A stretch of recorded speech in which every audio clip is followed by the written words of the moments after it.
दोस्तों, रिलायंस जियो के सभी यूजर्स के लिए बड़ी खुशखबरी आई है। सरकारी कर्मचारियों के लिए महंगाई भत्ते, पेंशन और बीमा समेत सरकार ने 3 बड़े फैसले लिए हैं। बैंक ग्राहकों के लिए एक बड़ा झटका है, क्रेडिट कार्ड के नियमों में बदलाव होने जा रहा है। वहीं स्टूडेंट छात्र छात्राओं के लिए भी सरकार का एक बड़ा फैसला है। और अंतर्राष्ट्रीय मंच लाओस से पीएम मोदी ने दुनिया भर में 5 बड़ी घोषणाएं की हैं। युवाओं को हर महीने मिलेंगे 5-5 हजार रूपए। इस सरकारी योजना के लिए भी आवेदन आज से शुरू होने जा रहे हैं। बिजली बिल पर भी बड़ी खुशखबरी आई है। किसानों का बड़ा ऐलान, फिर से चक्का जाम करेंगे सड़कों पर। इसके अलावा और भी जानेंगे दोस्तों आज के मौसम समाचार, सरकारी नौकरियों की जानकारी, सोना चांदी के भाव समेत आज की 50 बड़ी महत्वपूर्ण खबरें देखते हैं फटाफट से। देखिए दोस्तों, एक तो आज के दिन को वर्ल्ड अर्थराइटिस डे के रूप में मनाया जाता है, यानी विश्व गठिया दिवस। ये एक तरह की डिजीज है, इस बारे में जानकारी आप देख सकते हैं। और वहीं कल आपको पता होगा दुर्गाष्टमी और महानवमी का पर्व मनाया गया देश भर में बड़ी ही धूमधाम से। और अब आज दशहरा मनाया जाएगा। अधर्म पर धर्म की विजय के प्रतीक के त्योहार दशहरे की आप सभी को ढेर सारी हार्दिक शुभकामनाएं। क्योंकि दोस्तों त्रेता युग में अश्विन मास के शुक्ल पक्ष की 10वीं तिथि को प्रभु श्री राम ने रावण का वध किया था आज ही के दिन। रावण को बुराइयों का प्रतीक माना जाता है, क्योंकि रावण बहुत शक्तिशाली होने के साथ ही अहंकारी भी था। और इस दशहरे के पर्व पर प्रभु श्री राम से कुछ सीख लेनी चाहिए हमें अपने जीवन में। मुश्किलों से लड़ने के लिए हमेशा तैयार रहें और धैर्य कभी न छोड़ें, हमेशा पेशेंस बनाए रखें। और आज के दिन दशहरे के मौके पर देश भर में लंकापति रावण और उसके भाई कुंभकर्ण पुत्र मेघनाथ के पुतलों का दहन किया जाता है। ऐसे में आज विजयादशमी पर रावण दहन का शुभ मुहूर्त क्या रहेगा, ये भी देख लीजिए दोस्तों। आज 12 अक्टूबर को रावण दहन का सही समय रहेगा सूर्यास्त के बाद से लेकर रात 10:30 बजे तक। हालांकि इसमें भी रावण दहन का सबसे उत्तम मुहूर्त शाम को 5:53 से शाम को 7:27 तक रहेगा, क्योंकि रावण दहन हमेशा प्रदोष काल में श्रवण नक्षत्र में ही किया जाता है। और दशहरे के दिन आज पूजन का जो विजय मुहूर्त रहेगा दोपहर 2 बजे से लेकर 2:45 बजे तक पूजा का अच्छा समय रहेगा। देश भर में कई जगहों पर बड़ी बड़ी ऊंचाइयों के रावण के पुतले बनाए गए हैं। तो अगेन दोस्तों आप सभी को दशहरे की ढेर सारी शुभकामनाएं देते हुए अब मैं आगे बढ़ूंगा खबरों में। देखिए आप फटाफट से। पीएम मोदी लाओस की 2 दिवसीय यात्रा करने के बाद दिल्ली पहुंचे। उन्होंने यात्रा को फलदायी बताया। प्रधानमंत्री नरेंद्र मोदी ने वियंचन में पूर्वी एशिया शिखर सम्मेलन को संबोधित किया और इस दौरान साइबर सुरक्षा, समुद्री और अंतरिक्ष क्षेत्रों में सहयोग मजबूत करने का आह्वान भी किया। वैसे पीएम मोदी के नाम एक नया रिकॉर्ड भी बन गया है। नए अध्यक्ष की नियुक्ति के बाद ईस्ट एशिया शिखर सम्मेलन को संबोधित करने वाले दुनिया के पहले नेता बने पीएम मोदी। और इनके इस लाओस दौरे के दौरान भारत और लाओ ने रक्षा सहयोग और सीमा शुल्क समेत 6 समझौतों पर हस्ताक्षर भी किए। एशियान समिट में पीएम बोले कि भारत के लिए पर्यटन वर्ष होगा आने वाला साल 2025। पीएम ने कहा कि 21वीं सदी भारत की है। दुनिया के हर देश की संप्रभुता का सम्मान रखना चाहिए। और दुनिया में जो इजराइल ईरान वगैरह की जंग चल रही है, इस पर भी पीएम मोदी ने कहा कि यूरेशिया और पश्चिम एशिया में शांति लाने का आह्वान किया। उन्होंने कहा कि ये युग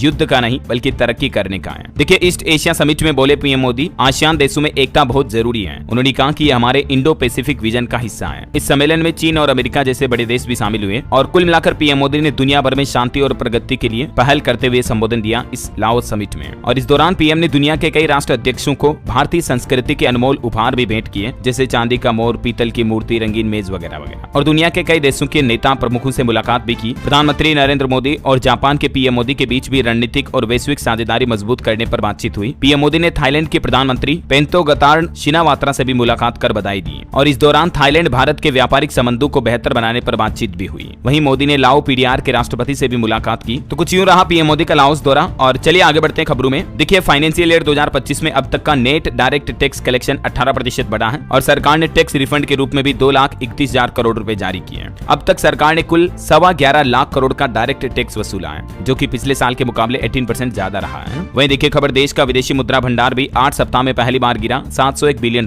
पर आया। वहीं भारत के रुपये को लेकर भी बड़ी खबर आ रही कि इतिहास में पहली बार डॉलर के मुकाबले 84 पर पहुंच गया रुपया, क्योंकि अभी इजराइल ईरान वगैरह जंग के चलते क्रूड ऑयल की रेटें बढ़ी हुई है। गोल्ड सिल्वर भी अभी टॉप हाई पर चले। यही कुछ कारण है कि रुपये में बड़ी गिरावट देखी जा रही है। चलिए अगला अपडेट देखिए दोस्तों। वित्तीय बाजार में रिलायंस कंपनी ने बड़ा दांव खेलते हुए जियो फाइनेंस ऐप पर ग्राहकों के लिए कई नई सुविधाओं का ऐलान किया है। मुकेश अंबानी की तरफ से घोषणा की गई है। अब जियो फाइनेंस एक ही मोबाइल ऐप के जरिए आपको सस्ता लोन मिल पाएगा। इसी ऐप पर इंश्योरेंस यानी कि बीमा और म्यूचुअल फंड में इन्वेस्टमेंट की सुविधा भी मिलेगी। रिलायंस ग्रुप की तरफ से जियो फाइनेंस ऐप का यह नया वर्जन लॉन्च किया है और अब इस ऐप में आपको ये नई फैसिलिटी मिलेगी, है ना। चलिए बड़ी खबर देखिए, महादेव बेटिंग ऐप का मालिक डिटेन हुआ। इंटरपोल ने दुबई में पकड़ा इसको। महादेव जो कि सट्टेबाजी का मोबाइल ऐप है जिसमें कई लोगों ने पैसा गंवाया, इसका मालिक नाम है सौरभ चंद्राकर। ये दुबई में गिरफ्तार हो चुका है। जल्दी इसे भारत लाया जाएगा। मीडिया रिपोर्ट्स के मुताबिक इंटरपोल के अधिकारियों ने इसको पकड़ा है और 7 दिन के अंदर ये भारत लाया जा सकता है। चलिए अगली खबर देखिए दोस्तों। पीएम इंटर्नशिप योजना के आवेदन आज से शुरू होंगे। युवाओं को हर महीने 5-5 हजार रुपए मिलेंगे इस योजना से जुड़ने के बाद इंटर्नशिप करने के दौरान। तो आज 12 अक्टूबर से ही ऑनलाइन आवेदन कर सकते हैं युवा, जो कि उम्मीदवार pminternship.mca.gov.in इस पोर्टल पर जाकर ऑनलाइन रजिस्ट्रेशन कर सकते हैं। मैंने डीएलएस न्यूज पर इसका एक सेपरेट वीडियो भी डाला हुआ है कि इस योजना में आवेदन करने के लिए क्या क्या एलिजिबिलिटी है, कैसे अप्लाई कर रहा है। अगर आप देखना चाहते हैं तो इस वीडियो को देख लीजिएगा, कंप्लीट इन्फॉर्मेशन आपको इसमें मिल जाएगी।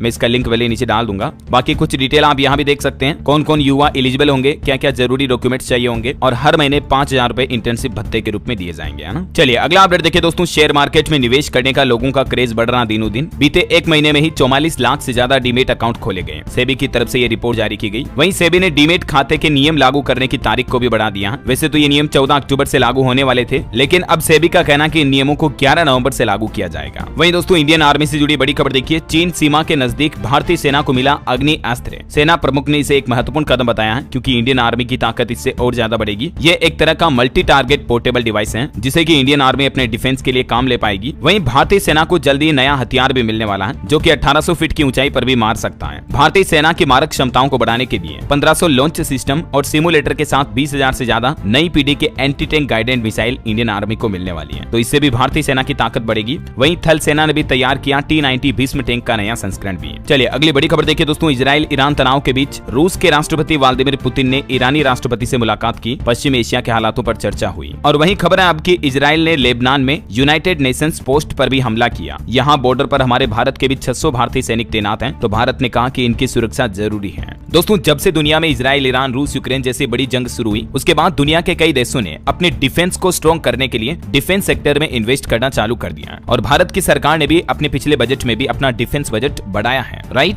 जिससे कि डिफेंस कंपनियों को अच्छा खासा मुनाफा हो रहा है। आप भी इसे एक इन्वेस्टमेंट अपॉर्चुनिटी की तरह इस्तेमाल कर सकते हैं। अगर आप अपनी वेल्थ को बढ़ाना चाहते हैं तो डिफेंस स्टॉक में इन्वेस्ट करना इस वक्त सबसे अच्छी अपॉर्चुनिटी हो सकती है। लेकिन आपके मन में सवाल आ रहा होगा कि हम इन स्टॉक को ढूंढे कैसे, तो इसका एक बहुत ही अच्छा सोल्यूशन है लेमन। यहाँ पर आपको सारे अच्छे सेक्टर्स के स्टॉक की नॉलेज मिलती है, जिससे कि हमारा समय बचता है, और खास करके अगर आप इस मार्केट में नए हो तो। और सबसे अच्छी चीज मुझे लगी वो है लेमन के बारे में, इनका यूजर फ्रेंडली इंटरफेस। ऐसा लगा ही नहीं कि मैं इसे पहली बार यूज कर रहा हूँ, और सोचने समझने में टाइम वेस्ट नहीं हुआ, तुरंत ही सारे फीचर समझ आने लगे। प्लस एक और चीज जो मुझे अच्छी लगी, जो लोगों को बहुत काम भी आएगी, वो है इनका 0 ब्रोकरेज फीस पहले महीने के लिए, यानी कोई एक्स्ट्रा पैसा देने का स्ट्रेस नहीं होगा किसी को भी। और इनका एनुअल मेंटेनेंस फी भी 1 साल के लिए 0 है। लोग अक्सर ये फी वगैरह देने के झंझट से बचना चाहते हैं, और मुझे लगता है कि इस प्लेटफॉर्म ने लोगों की ये समस्या सोल्व कर दी है। कौन सा स्टॉक अभी ट्रेंड कर रहा है ये आप पता लगा सकते हैं इनके इन्वेस्ट इन सेक्टर ऑप्शन से। ये फीचर आपको कई डिफरेंट सेक्टर्स जैसे कि technology, health care, finance, energy में भी इन्वेस्ट करने की फ्लेक्सिबिलिटी देता है। और आप यहाँ IPO, mutual fund, variety of stocks को ब्राउज और एक्सप्लोर भी कर सकते हैं। फिर मैं पहुंचा इनके टॉप एनालिस्ट रेटिंग सेक्शन में। यहाँ पर आपको सारे रिकमेंडेशंस मिलते हैं कि कौन से स्टॉक को बाय करें, सेल करें या होल्ड करें। और ये सारे रिकमेंडेशंस एक्सपर्ट एनालिस्ट के होते हैं, यानी आप समझ सकते हैं कि एक प्रॉपर रिसर्च पर बेस्ड है। तो मुझे तो ओवरऑल ये बहुत ही एक अच्छा प्लेटफॉर्म लगा लेमन। आप भी इस प्लेटफॉर्म को ट्राई करके जरूर देखिए, लिंक मैंने नीचे डिस्क्रिप्शन और पिन कमेंट में दे दिया है। चलिए आगे बढ़ते हैं खबरों में। देखिए राष्ट्रीय इलेक्ट्रॉनिक्स और सूचना प्रौद्योगिकी संस्थान तथा महाराष्ट्र सरकार के बीच एक समझौता हुआ है, जिससे कि महाराष्ट्र में उच्च शिक्षा और तकनीक को बढ़ावा मिलेगा। चलिए खबर है ईडेबल ऑयल यानी कि खाने के तेल पर एक रिपोर्ट आ रही है कि बीते महीने सितंबर में खाद्य तेलों का आयात 29% तक घटकर 10.64 लाख टन पर पहुंचा है। और ये आंकड़े बताते हैं कि जल्द ही खाने के तेल के रेट कम हो सकते हैं, भाव घट सकते हैं, मतलब क्योंकि अब कम से कम तेल इंपोर्ट किया जा रहा है भारत में, है ना। चलिए खबर है पंजाब सरकार की तरफ से छुट्टी का भी ऐलान कर दिया है, एक नोटिफिकेशन जारी हुआ। पंजाब में आज बंद रहेंगे सेवा केंद्र। दशहरे के चलते पंजाब सरकार ने छुट्टी का फैसला लिया है। वहीं देखिए बड़ी खबर, रतन टाटा श्री के सम्मान में अब महाराष्ट्र सरकार ने बड़ी घोषणा की। कहा कि महाराष्ट्र में टाटा के नाम से उद्योग पुरस्कार दिया जाएगा। रतन टाटा को श्रद्धांजलि देने के लिए पूरी क्षमता से काम किया जाएगा, और महाराष्ट्र सरकार अब उद्योग रत्न पुरस्कार नाम से उनकी स्मृति में ये पुरस्कार देने की घोषणा की है। जो अच्छे कारोबारी होंगे उन्हें उनके नाम पर मतलब अवार्ड दिया जाएगा, है ना।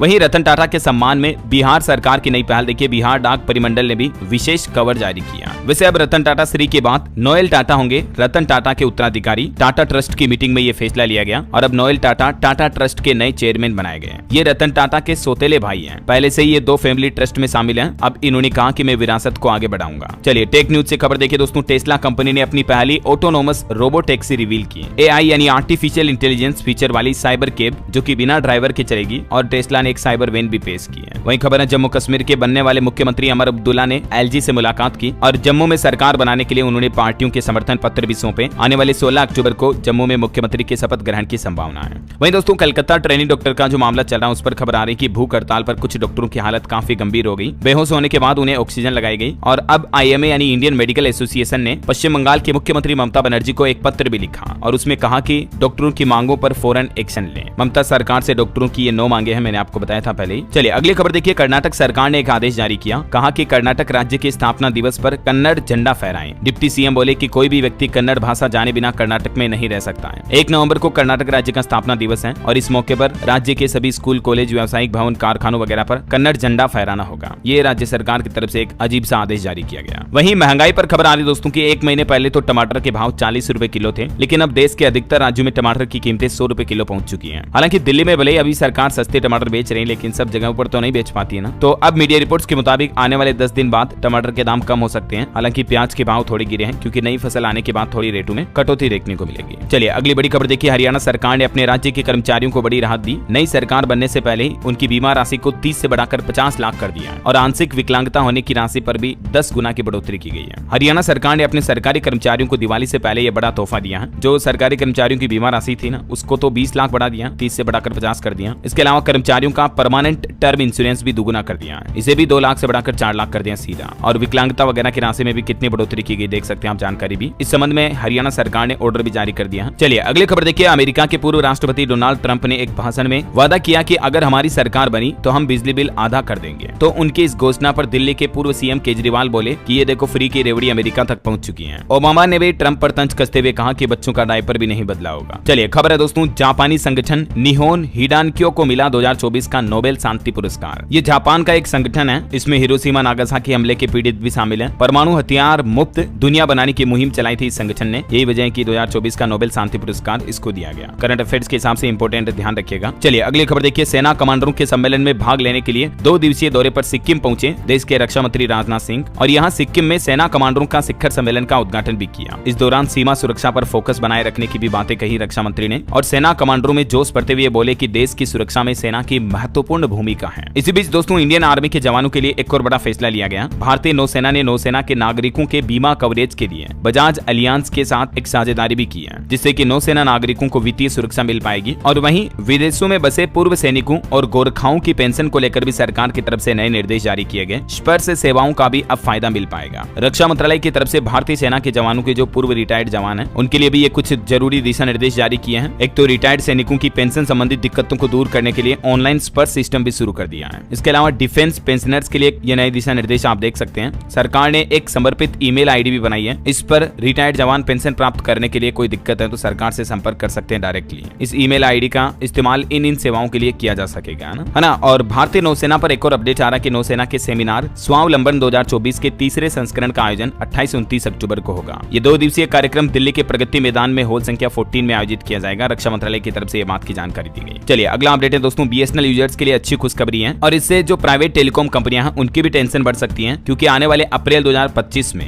बीएसएनएल अपने यूजर्स के लिए एक बड़ी सुविधा ला रही है। बीएसएनएल जो कि सरकारी टेलीकॉम कंपनी है, अभी देश भर में अपने नेटवर्क को तेजी से बढ़ा रही है, अपग्रेड भी कर रही है। इस बीच बीएसएनएल की प्लानिंग है दोस्तों कि आने वाले कुछ महीनों में अपने 4G टावर की संख्या को 24,000 से बढ़ाकर 1 लाख किया जाएगा, जिससे कि देश भर में यूजर्स को बेहतर कनेक्टिविटी और इंटरनेट सुविधाएं मिल पाएगी, है ना। बीएसएनएल और भी 54,000 4G टावर इंस्टॉलेशन की तैयारी में है। खास करके ग्रामीण ग्राहकों पर नजर रहेगी ताकि गाँव में भी लोगों को अच्छे नेटवर्क मिल सके। चलिए अगली खबर देखिए। एक सर्वे में रिपोर्ट सामने आ रही कि किसानों की मासिक घरेलू आय तो 57% तक बढ़ी है, लेकिन पिछले 5 साल में खेती करने की जमीन में 1/3 तक की गिरावट देखी गई। सर्वे के अनुसार 2016-17 से लेकर 21-22 तक के ये आंकड़े आप देख सकते हैं। वहीं एक बड़ी चिंताजनक रिपोर्ट देखिए वैज्ञानिकों द्वारा जारी की गई कि निगरानी वाले वन्य जीवों की आबादी 5 दशक में 73% तक घटी है। गिद्धों की प्रजातियों पर भी खतरा मंडरा रहा और WHO की तरफ से भी एक नया प्लान बनाया गया। साल 2026 तक खसरा रुबेला उन्मूलन की तैयारी की जा रही है। दक्षिण पूर्वी एशियाई क्षेत्र के लिए WHO की तरफ से यह नया प्लान बनाया, खतरनाक बीमारी को जड़ से खत्म करने के लिए। चलिए बड़ी खबर देखिए। भारत सरकार ने चेतावनी जारी की, कहा कि खतरे से खाली नहीं है इन ब्राउजर का इस्तेमाल करना। भारतीय computer emergency response team CERT की तरफ से हमारे देश भर के सभी इंटरनेट यूजर्स के लिए ये चेतावनी जारी की है और ये चेतावनी है मोजुला फायरफॉक्स ब्राउजर के लिए। सरकार ने कहा कि किसी भी वक्त आपका फोन भी हैक हो सकता है अगर आप भी फायरफॉक्स ब्राउजर का इस्तेमाल करते हैं तो। या तो कुछ समय के लिए आप ब्राउजर को डिलीट कर दें, क्योंकि अभी इसमें कुछ खामियां, मेलवेयर, वायरस वगैरह पाए गए हैं इन वर्जन में। या आप नया अगर अपडेट जारी हो चुका तो फायरफॉक्स का लेटेस्ट वर्जन अपडेट कर ले, ना। और टेक न्यूज से एक और खबर देखिए। गूगल ने एक नया AI टूल पेश किया। अब आर्टिफिशियल इंटेलिजेंस द्वारा बनाई हुई तस्वीरों को पहचानने में दिक्कत नहीं होगी। गूगल फोटोज फिल्टर कर देगा इनको। वहीं भारत के औद्योगिक ग्रोथ पर खबर आ रही कि अगस्त में औद्योगिक उत्पादन मामूली रूप से कम हुआ, 0.1% की गिरावट हुई। सरकारी आंकड़े जारी हुए हैं। चलिए अगला अपडेट देखिए दोस्तों। NPS के न्यू रूल्स लागू हुए हैं। NPS यानी कि देखिए नेशनल पेंशन सिस्टम से जुड़े नियमों में बदलाव किया है सरकार ने और एनपीएस के लिए कुछ नई गाइडलाइन जारी की है। केंद्रीय कर्मचारियों के लिए बड़ा अपडेट सामने आ रहा। एक तो नए नियम के मुताबिक सस्पेंशन में भी अब एनपीएस में कंट्रीब्यूशन जारी रख पाएंगे। मतलब अगर कोई सरकारी कर्मचारी सस्पेंड भी हो गया ना तो भी उनके एनपीएस अकाउंट में वो चाहे तो पैसा जमा होता रहेगा। ठीक है,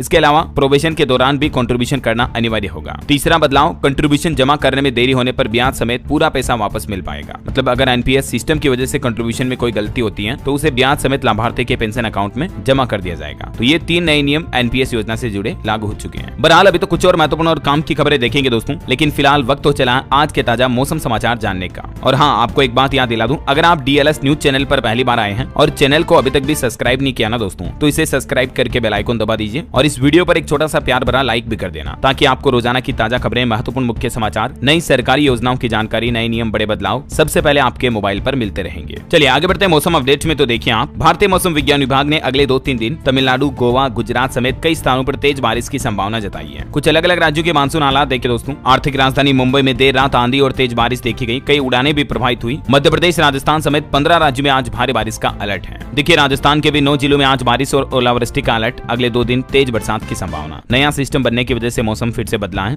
मध्य प्रदेश में भी भोपाल में बूंदाबांदी हुई, इंदौर समेत कई जिलों में बरसा पानी, अगले 3 दिन ऐसा ही रहेगा मौसम। छत्तीसगढ़ में 15 अक्टूबर के बाद शुरू होगी मानसून की वापसी, उसके बाद बारिश की गतिविधियों में कमी आएगी। और बिहार में देखिए दोस्तों, मौसम विभाग का कहना है कि दुर्गा पूजा, दशहरे पर मौसम साफ रहेगा। 18 जिलों में तकरीबन 3.25 लाख बाढ़ पीड़ितों के खातों में 225 करोड़ रुपए ट्रांसफर किए। और झारखंड के कई जिलों में आज बारिश का अलर्ट है। आकाशीय बिजली गिरने की वजह से 2 खिलाड़ी समेत 4 लोगों की जान भी चली गई। हरियाणा के 8 जिलों में अब ठंड की एंट्री हुई। 24 घंटों में ही तापमान में 1 डिग्री से ज्यादा की गिरावट दर्ज हुई। पंजाब, चंडीगढ़ में भी सुबह शाम शीतलहर चलना शुरू हो गई है। हिमाचल के ऊंचे इलाकों में शीतलहर का कहर शुरू हुआ। और वे अगले 24 घंटों के दौरान मौसम की संभावित गतिविधियां क्या रह सकती हैं, स्काईमेट वेदर की रिपोर्ट के मुताबिक डिटेल्स आप देख सकते हैं अलग अलग राज्यों में। चलिए मौसम के बाद सराफा बाजार पर नजर डालते दोस्तों। तो देखिए आज सोने चांदी के दाम में फिर से तेजी देखी गई। सोना 785 रुपए बढ़कर 75,623 पर पहुंचा। चांदी में 1610 रुपए की बढ़ोतरी दर्ज हुई और अभी चांदी का रेट 89,963 रुपए प्रति किलो बिक रही है। ठीक है, मार्केट के हालातों पर नजर डालें तो देखिए सेंसेक्स में 230 अंक की गिरावट दर्ज हुई, निफ्टी भी 34 अंक फिसला। वहीं रिलायंस कंपनी की दूसरी तिमाही के नतीजे 14 अक्टूबर को आएंगे। इसके स्टॉक पर नजर रखें, बीते 1 महीने में 5% से ज्यादा गिरा कंपनी का शेयर। और सेबी ने ट्रैफिकसोल आईटीएस कंपनी पर स्टॉक लिस्टिंग पर ही रोक लगा दी है और एस्क्रो अकाउंट में डाल दिया है आईपीओ की इनकम को भी। कुछ नियमों में उल्लंघन के चलते ये लिस्टिंग पर रोक लगा दी है। वही खबर है, दुनिया का सबसे बड़ा फंड मैनेजर डालेगा देश के सबसे बड़े आईपीओ में पैसा। हुंडई इंडिया जल्दी अपना आईपीओ ला रही, मैंने आपको बताया था अपडेट। तो इसमें कई विदेशी निवेशक भी निवेश करने जा रहे हैं। और एक रिपोर्ट देखिए दोस्तों, भारत के टॉप 100 अमीरों की संपत्ति पहली बार 90 लाख करोड़ के पार हुई। बड़े उद्योगपतियों की संपत्ति एक साल में 40% तक बढ़ी। 2020 की तुलना में तो मानो दुगनी हो गई। जबकि जो मध्यम वर्ग के लोग होते हैं उनकी कमाई में इतनी बढ़ोतरी नहीं होती है। तभी तो मैं आपको कहता हूँ कि अमीर दिनों दिन अमीर होता जाता है, गरीब और ज्यादा गरीब होता जाता है। ये फासला बढ़ रहा हमारे देश में। कहीं ना कहीं सरकार को मध्यम वर्ग के लोगों और गरीबों को ऊपर उठाने के लिए कुछ अच्छे फैसले लेने चाहिए, नई योजनाएं लानी चाहिए। राइट, अगर आप भी मेरी बात से सहमत है दोस्तों तो नीचे कमेंट करके बताइए यस डीएलएस भाई। देखिए कितने लोग मेरी बात को सपोर्ट करते हैं, फटाफट से कमेंट में लिख दीजिए यस डीएलएस भाई। चलिए आगे बढ़े खबरों में। देखिए आप, बीएसएफ ने सोने की तस्करी पर कसा शिकंजा। भारत बांग्लादेश सीमा पर 4.5 किलो सोने के साथ एक तस्कर को पकड़ा। और एक रिपोर्ट सामने आ रही दोस्तों कि हमारे देश के 4 राज्यों में सूचना आयोग बिल्कुल निष्क्रिय है। रिपोर्ट में दावा किया गया कि सूचना आयुक्त न होने की वजह से कई मामले लंबित पड़े हैं। जो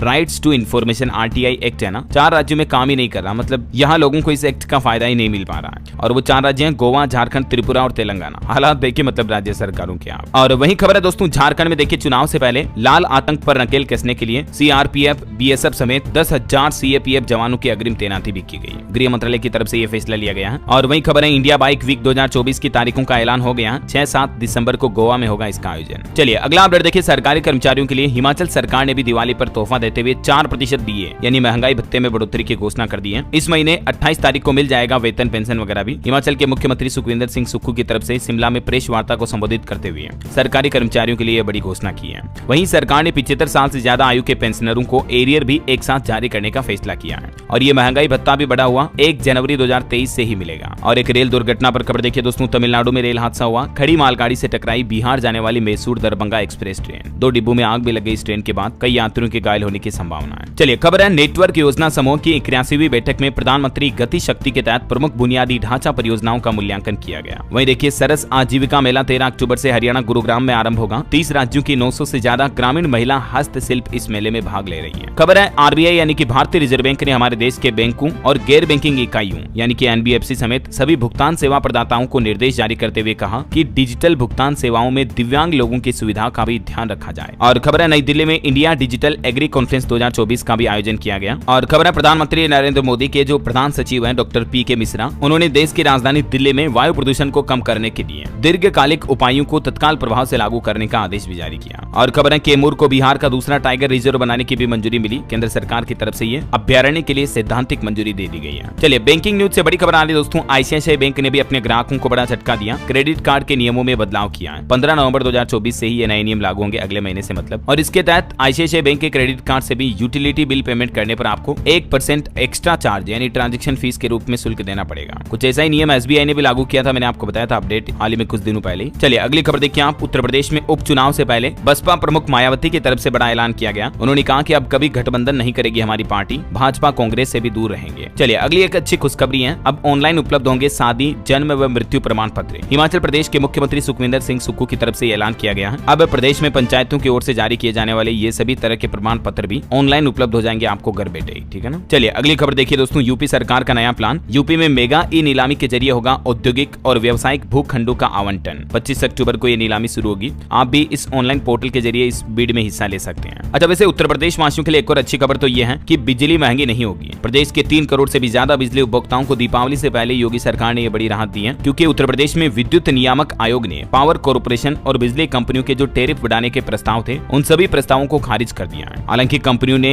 11,000 करोड़ से भी ज्यादा का घाटा दर्शाया था, उसके बावजूद भी सरकार ने इनकी नहीं मानी है। और इस तरह से लगातार 5 सालों तक बिजली की दरें ना बढ़ाने वाला उत्तर प्रदेश राज्य हमारे देश का पहला राज्य बन चुका है। तो ये यूपी वासियों के लिए अच्छी राहत की बात है ना। अच्छा किसानों के फिर से आंदोलन पर एक बड़ी खबर आ रही दोस्तों। किसानों ने बड़ा ऐलान किया, कल 13 अक्टूबर को पूरे पंजाब में रोका जाएगा सड़क यातायात। दोपहर 12 बजे से लेकर 3 बजे तक पंजाब में राज्य व्यापी चक्का जाम करने की घोषणा की है किसानों ने अपनी कुछ मांगों को लेकर। पंजाब चंडीगढ़ में किसान नेता राज्यपाल की तरफ से भी ऐलान किया गया, कहा कि 3 घंटे प्रमुख मार्ग बंद रहेंगे। चलिए कुछ और स्टेट न्यूज अपडेट देखिए फटाफट से। राजस्थान में सस्ता होगा इलाज कराना, क्योंकि अलग से शुरू होंगे हॉस्पिटल। वेज नॉन वेज खाना, धर्म के अनुसार पूजा स्थल, होटल्स वगैरह भी जुड़ेंगे। 5 आयुष सेंटर बनाए जाएंगे। राजस्थान के टूरिज्म को भी अब हॉस्पिटल से जोड़ा जाएगा। वहीं राजस्थान को मेडिकल और वेलनेस टूरिज्म स्टेट बनाने के लिए भी सरकार ने एक्शन प्लान तैयार कर लिया है और सरकार ने इस पॉलिसी को हिल इन राजस्थान नाम दिया है। वहीं खबर है दोस्तों rising Rajasthan global investment summit में 1882 करोड़ के एमओयू साइन किए गए। 18 अक्टूबर को इस समिट का आयोजन होगा। अच्छा राजस्थान पुलिस ने भी एक नया प्लान बनाया है। अब बदमाशों की पहचान आसानी से हो पाएगी, क्योंकि प्रदेश में 2 लाख बदमाश और अपराधियों का डेटा